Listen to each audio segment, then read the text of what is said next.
సింగరేణికి జరిగిన అన్యాయంపై మాజీ సీఎం కేసీఆర్ చర్చకు సిద్దమా అంటూ సవాల్ విసిరారు కేంద్ర మంత్రి కిషన్ రెడ్డి.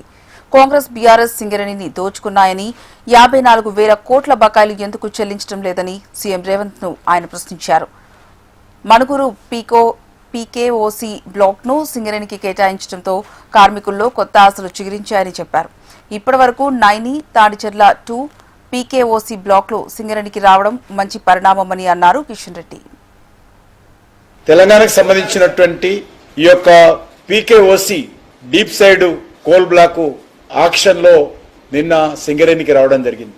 అనేక మంది ఇందులో వేలంలో పాల్గొనడానికి ముందుకు వచ్చినప్పుడు కూడా మా సింగరేణి భవిష్యత్తును దృష్టిలో పెట్టుకొని దయచేసి సహకరించండి, ఇప్పటికే సింగరేణి కష్టాల్లో ఉంది, ఇబ్బందుల్లో ఉంది, అప్పులప్పాలైంది, ప్రొడక్షన్ తగ్గింది, జీతాలు ఇవ్వలేనటువంటి పరిస్థితుల్లో మేము బ్యాంకులలో ఓడి తెచ్చుకొని జీతాలు ఇవ్వాల్సిన పరిస్థితి ఏర్పడింది అని చెప్పి అనేక మందితో మాట్లాడిన తర్వాత అందరూ కూడా పెద్ద మనసుతో సహకరించడం జరిగింది.